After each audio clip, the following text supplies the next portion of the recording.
Salut à toi, j'espère que tu vas bien. Aujourd'hui, on se retrouve pour une nouvelle vidéo un petit peu spéciale. Beaucoup d'entre vous me l'ont demandé. Aujourd'hui, on va faire un petit tuto pour utiliser BingX et émettre des ordres sur BingX. Donc, on ira voir comment acheter du spot et comment trader, c'est ce qui nous intéresse. Le reste, c'est pas très intéressant. C'est vraiment ça à quoi va nous servir une plateforme, un exchange, une plateforme d'échange de crypto-monnaies. Donc voilà, j'espère que la vidéo te plaira et qu'elle te servira. Si c'est le cas, n'hésite vraiment pas à la liker, à t'abonner si ce n'est pas déjà fait. Et puis si tu aimes le format, on fera la même chose si tu veux pour BitGet. Donc pour commencer, si tu souhaites t'inscrire sur BingX, il va falloir que tu te rendes dans la description directement de la vidéo. On va aller directement dans la description et dans la description, tu auras un lien qui te permettra d'avoir des rabais sur les frais de trading sur BingX. Donc tu auras simplement à cliquer dessus. Une fois que tu arrives sur le site, tu as simplement donc à saisir ton email ou ton numéro de téléphone, c'est comme tu veux, et puis à créer un mot de passe. Et tu auras simplement donc à suivre les étapes, ce qui permettra donc d'ouvrir un compte BingX, tout ça sans KYC. Donc ça, c'est vraiment top et tu pourras trader comme tu veux les cryptos. La première chose à faire dès que tu viens de créer ton compte BingX, c'est pas de déposer déjà des cryptos, c'est d'aller directement donc dans compte et sécurité. Donc je ne sais pas trop où est-ce que tu vas arriver. Peut-être que tu vas arriver ici sur le spot. Donc ce que tu feras tout simplement, c'est d'aller ici sur le petit bonhomme, tu feras compte et sécurité. Et tu vas arriver donc ici avec toutes les informations du compte. Tu vas descendre un petit peu et tu auras ici donc le centre de sécurité. Il va falloir que tu mettes un Google Authentificator par exemple. Tu vois, c'est le minimum vraiment à faire. Donc tu as juste ici, c'est le premier. Et il faut vraiment que tu mettes ça au minimum. Tu auras simplement donc à télécharger sur ton téléphone l'application Google Authentificator et tu pourras l'activer directement grâce au petit bouton qui devrait être ici, logiquement, si tu ne l'as pas encore fait. Vraiment, c'est le minimum de la sécurité et je t'invite même à en mettre d'autres si tu veux. Si tu veux mettre un code anti-hameçonnage, ça te sert tout simplement lorsque BingX va t'envoyer des mails. Tu auras un petit mot que tu auras défini ici qui te permettra de certifier que ce mail n'est pas du phishing et qu'il n'est pas là pour t'arnaquer. Donc, c'est vraiment des choses super importantes à faire. Et voilà, même si tu veux mettre un mot de passe pour les fonds, ça veut dire qu'il te faudra en fait ce mot de passe pour par exemple retirer de l'argent. Donc ça peut être intéressant. Mais vraiment le minimum à faire, c'est le double authentificateur avec le Google Authentificator. C'est vraiment le minimum, vraiment. Donc après, on va se rendre donc, dans le spot. Pour ce faire, tu as simplement à cliquer sur actif ici, la petite flèche. Et donc, tu arrives ici. Donc, tu as tous les actifs juste là. Tu vas ici dans compte de fonds. C'est tout simplement le compte spot en fait. Donc, tu te rends dessus. Et là, tu vois, tu as littéralement tous tes actifs que tu as. Donc, toi, si tu viens de créer ton compte, tu auras 0 actif. D'accord? Tu n'auras rien du tout vu que ton compte sera vierge. OK? Mais l'avantage avec BingX, c'est que tu n'as pas besoin de faire de KYC, c'est-à-dire de vérifier ton identité avec ta carte d'identité, etc. Donc ça, c'est cool pour justement ceux qui souhaitent être un petit peu plus anonymes. Donc tu vas pouvoir directement donc, déposer des cryptos juste ici, donc faire déposer. Et puis tu pourras par exemple déposer des USDT depuis un autre exchange centralisé par exemple. Donc par exemple des USDT, voilà, tu peux sélectionner un réseau. Bon, je ne vais pas t'apprendre à faire un transfert, mais c'est très simple. Tu auras simplement ensuite, tu vois, tu sélectionnes ton réseau, par exemple la BNB Smart Chain. Donc le réseau BEP20, tu auras cette adresse, tac, tu la copies et tu auras simplement à faire retirer sur ton autre exchange centralisé, copier cette adresse sur le même réseau et la même crypto, remplir le montant que tu as envie de transférer et ensuite envoyer directement les cryptos. Elles arriveront donc sur ton compte spot. Si tu souhaites déposer des fiat, tu as juste à cliquer juste là en haut à droite. Et puis tu peux donc déposer des euros, du CHF, donc du franc suisse, du dollar australien, du yen japonais, etc. comme tu veux. Et après tu peux faire donc un transfert SEPA, donc super pratique. Selon moi, voilà, je te conseille de faire donc un transfert SEPA. Si tu fais un achat rapide, je pense que ça va être avec la carte bancaire. Et honnêtement, il y aura un peu trop de frais. Honnêtement, je te conseille de faire dépôt fiat avec un transfert SEPA si tu souhaites déposer des euros. Tu auras voilà, très peu de frais. Et par la suite, donc, dans ton compte de fonds, donc ton compte spot, il t'aura donc soit tes USDT que tu viens de déposer, soit tes euros. Moi là, toutes les cryptos que j'ai, je tiens à te préciser, ce n'est pas mon compte personnel, c'est le challenge portefeuille de 1K à 40K qu'on fait donc avec la communauté. Et donc voilà. Maintenant qu'on a vu comment déposer des cryptos, où est-ce qu'on a l'espace spot et comment sécuriser notre compte, je t'invite directement à donc aller dans transférer ici. Tu auras par exemple des USDT juste ici. On va faire de compte fonds juste là, donc le compte de spot, on va switch juste là, donc inverser les deux et on va transférer ici jusqu'à futur perpétuel. OK?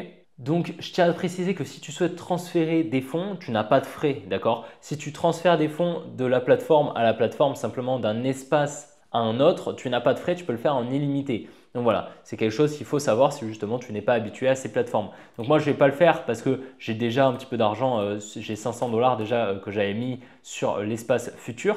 Mais tu peux donc saisir par exemple un montant, 1000 $, je ne sais pas, comme tu veux, le capital de trading que tu vas vouloir allouer donc à ton trading. Donc voilà, par la suite, tu auras simplement à faire confirmer. Et après ceci, le transfert sera validé. Tu auras simplement après à aller dans produits dérivés, futur perpétuel USDT-M.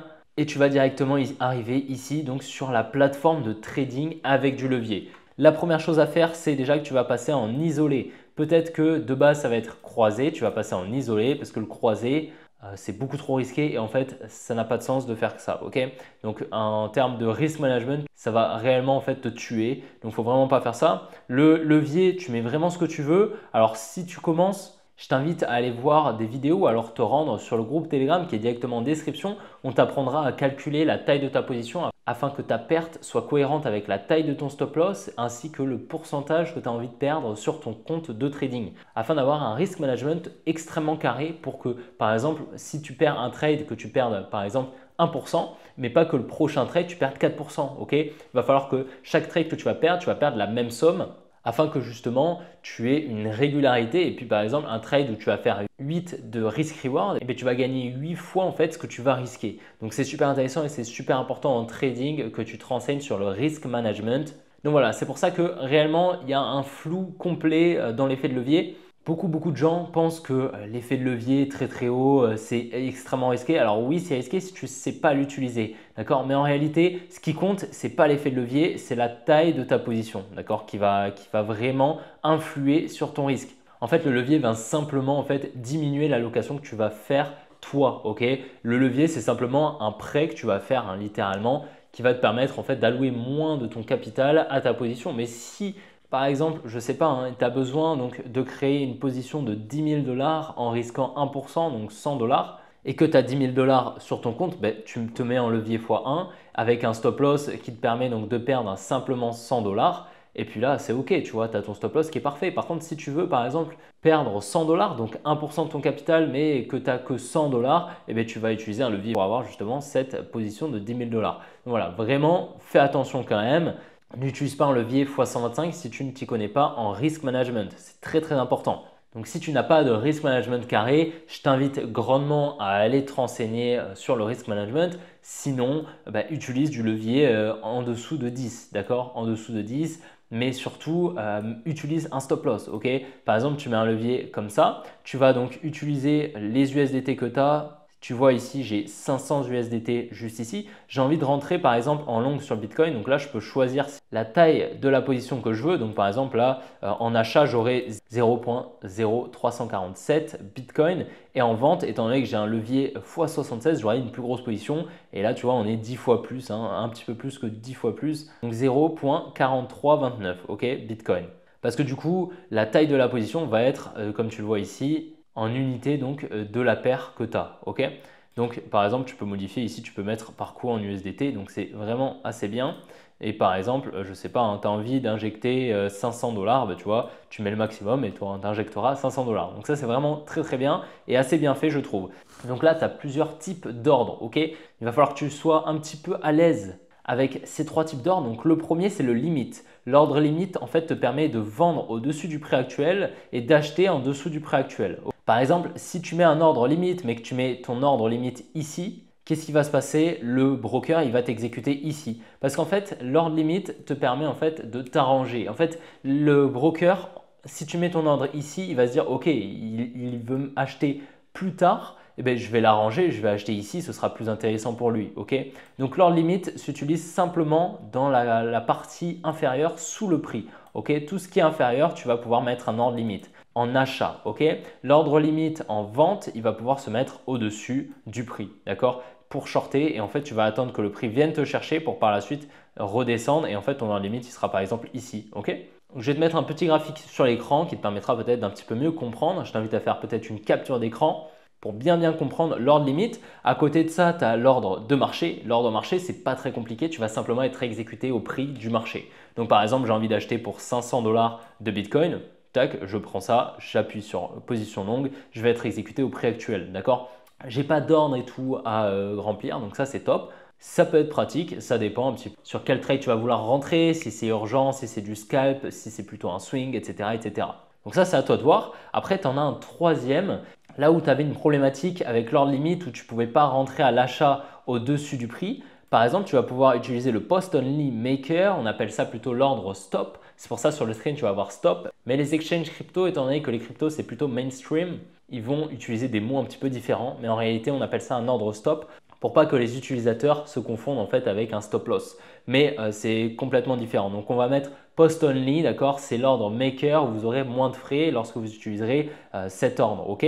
Donc en fait, l'ordre maker te permet, donc le post only te permet de par exemple acheter au-dessus du prix ou de vendre en dessous du prix. Donc ça, c'est super intéressant. Dans tous les cas, tu l'as vu sur le screen que je t'ai mis juste avant. J'espère que tu as pris un petit screenshot. Ça te permettra d'avoir justement ça au cas où si tu as un petit oubli. Donc quelque chose d'extrêmement important, ça va être de mettre un TP et un stop loss. Un take profit et un stop loss te permettront en fait, le premier, donc le take profit te permettra de prendre tes gains à un certain niveau, un prix X, ok. On va essayer de target donc des highs, ok. Donc un high, c'est quoi? C'est un plus haut, ok. Si tu ne suis pas un petit peu mes vidéos, ici tu as, un high, ici tu as un high, ici tu as un high, ici tu as un high. Donc tu vas target tout ça, ok, parce que c'est de la liquidité. Voilà, si tu ne t'y connais pas trop, je t'invite à suivre mes vidéos tous les jours. Je te partage des vidéos tous les jours. Ça te permettra d'en apprendre un petit peu plus. Le stop loss, c'est un ordre qui te permettra en fait de limiter tes pertes, d'accord? Donc ça, le stop loss, tu vas le mettre où? Tu vas le mettre en fait sous un low ou un high. Donc un low, c'est quoi? C'est l'inverse d'un high. Ici, c'est un low, ici, c'est un low, ici, c'est un low. Tu vas le mettre sur un low ou un high qui, si on vient le chercher, va invalider ton analyse, ok? Ton trade sera invalidé si on vient à chercher ce prix. Et là, tu mettras ton stop loss à ce niveau-là. Pour ce faire, c'est très simple. Ici, donc, tu as les TP et stop loss en position longue. Ici, TP et stop loss en position short, juste là à droite. Donc, c'est bizarre, c'est un petit peu coupé. Donc, si imaginons j'ai envie d'ouvrir un long. Donc, un long, c'est quoi? C'est une position à l'achat. Ben, je vais tout simplement prendre TP et SL. Je vais mettre mon TP, je vais par exemple le mettre ici. Donc là, j'ai ma position donc, en Bitcoin, c'est intéressant, ok. J'ai donc mis mon TP ici aux 66 000 $. Donc là, si on vient chercher les 66 000 $, je gagne 55 $. Et par exemple, si on vient chercher mon stop loss ici aux 64 660, je perds 6 $, très simple. Donc là, on est environ sur un RR de 9. Voilà, je n'ai pas trop calculé les trucs, mais globalement, voilà. Si j'ouvre la position, ici j'ai ma position, tu vois, et tu as donc ton PNL non réalisé, c'est tout simplement le profit et les pertes qui n'ont pas été réalisées étant donné que tu n'as pas clôturé la position. Après, tu as pas mal de data ici, hein, d'accord, c'est intéressant. Mais en réalité, ce que tu peux prendre, ben, c'est déjà ça, d'accord. Ce qui est intéressant, c'est donc ça, hein, le TP et le SL, tu vas pouvoir les ajouter ici. Donc par exemple, là, si tu as envie de les modifier ou d'en rajouter si tu ne l'as pas déjà fait, ok. Ce qui va être intéressant, ça, on s'en fiche un petit peu du coup, étant donné qu'on l'a calculé juste avant. Après, le prix du repère, donc c'est le prix actuel de l'actif, ok, du Bitcoin en l'occurrence. Donc après, c'est intéressant ici, donc tu as le TP et le stop loss qu'on avait définis. Donc tu peux les voir juste ici, tu as les deux ordres qui sont en attente. Et puis après, si tu souhaites donc fermer la position, tu as juste à appuyer ici et ça va la fermer directement, ok? Ça va la fermer au marché. Donc c'est vraiment ça qu'il va falloir que tu utilises. Après, ce que tu peux voir également, c'est ça. En gros, si tu as envie par exemple de déplacer ton stop loss, tu peux le faire manuellement comme ceci, ok? Donc par exemple en le déplaçant juste ici, si tu as envie, ok, tu peux. Et ça va te mettre un petit message, tu peux confirmer ou annuler, c'est comme tu veux. En tous les cas, moi je vais le laisser là, ok? Et le TP, tu vois où est-ce qu'il est? Il est là. Ça c'est mon take profit, mon ordre de sortie du TP. Je peux également le déplacer, le rapprocher un petit peu, tu vois, le mettre ici. C'est pas impossible, ok? Donc là, tu as donc ton prix d'entrée ici, ton stop loss, ton take profit. Donc là, j'ai un PNL, tu vois, de moins 2 $. Si j'ai envie de le clôturer directement et d'encaisser mes pertes, eh ben, je peux tout simplement faire marcher, tac, je close 100% de ma position. Si tu veux, tu peux close, je ne sais pas, à 50% de ta position si tu veux prendre par exemple une sortie partielle, donc un take profit partiel. On appelle ça des partials. Eh ben, tu peux par exemple close 50% ici au marché. Moi, je vais close 100% tout simplement. Et là, je vais être sorti de ma position et j'aurai encaissé donc mes pertes. Donc voilà, il faut savoir que les frais, ils sont calculés à partir de la taille de position. Donc en l'occurrence, sur Bitcoin, tu auras beaucoup plus de frais parce que en fait, pour spéculer sur les petites fluctuations qui sont sur Bitcoin, étant donné que le Bitcoin est beaucoup plus cher en fait que le Solana ou les autres altcoins, il va falloir que tu aies une plus grosse position et du coup tu auras potentiellement plus de frais. Donc ne t'étonne pas, des fois si tu as 1-2 $ de frais, c'est tout simplement parce que sur Bitcoin tu auras plus de frais, sur les altcoins tu en auras beaucoup moins en général. En général, c'est de l'ordre de 3 ou 4 fois moins de frais sur les alts, ok. Mais maintenant, quand même, grâce au rabais de frais que tu as via mon lien, En général, quand même, les frais sont quand même minimes, mais tu peux quand même les prendre en compte sur ton risk management. Donc voilà, on a vu comment trader avec du levier. Si tu souhaites par exemple acheter des cryptos en spot, donc imaginons que donc sur ton compte spot, tu as des USDT, il va simplement falloir que tu te rendes ici dans spot, ok. Tu vas te rendre en haut à gauche ici, donc tu as la paire, d'accord. Donc la paire sera majoritairement collatéralisée à l'USDT. On va majoritairement utiliser l'USDT comme collatéral pour acheter des cryptos. Donc ce que tu vas faire, imaginons j'ai envie d'acheter, récemment j'ai acheté du RNDR, tu vois, on le voit ici, hein, j'ai mon historique de recherche. Donc imaginons j'ai envie de racheter du RNDR, je clique dessus. J'ai envie d'acheter par exemple au marché ou en limite, tu vois, tu sais maintenant ce que c'est l'ordre market et l'ordre limite. Tu vois, j'ai d'ailleurs un ordre limite ici sous ce low ici au 5,9 $. Je vais acheter presque 17 RNDR, tu vois, lorsqu'on va venir me chercher. Donc c'est exactement comme un ordre futur. Donc typiquement là tu vois j'ai 1500 $ ici sur mon compte spot. Donc je peux littéralement utiliser donc par exemple au marché avec cette petite jauge ou simplement ici j'ai envie d'acheter pour 300 $ de RNDR au market. Je fais ça, acheter du RNDR, c'est très simple. Si j'ai envie d'en vendre, là tu vois ici j'ai quoi? J'ai 0,004 RNDR. Autant te dire que je peux rien faire, ok? Mais si tu en as, tu peux les vendre ici par exemple au market. Tu fais ça, tac, et vendre RNDR. Et après, tu auras par exemple l'historique de tes ordres ici, mais là du coup j'ai un ordre ouvert juste là que tu peux voir. Je peux l'annuler juste ici si j'ai envie.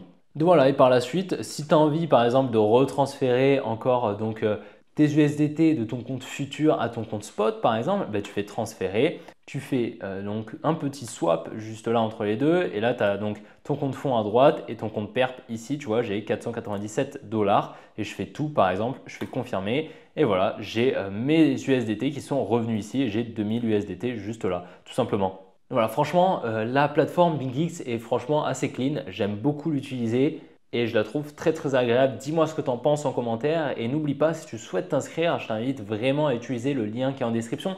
Déjà, tu as les rabais sur les frais de trading et en plus de ça, ça me soutient. Donc vraiment, je te remercierai énormément et franchement, je trouve que la plateforme est vraiment appréciable à utiliser. Donc voilà, si la vidéo t'a plu, n'hésite vraiment pas à la liker, à t'abonner si ce n'est pas déjà fait. Et puis si tu souhaites me rejoindre sur mes autres réseaux, tu as tout en description. N'oublie pas, je poste une vidéo par jour où justement je te partage mes analyses. Donc je t'invite vraiment à t'abonner afin de suivre tout ça. Je te souhaite une bonne après-midi, une bonne soirée et puis on se retrouvera demain pour une prochaine vidéo comme d'habitude. Allez, ciao les gars!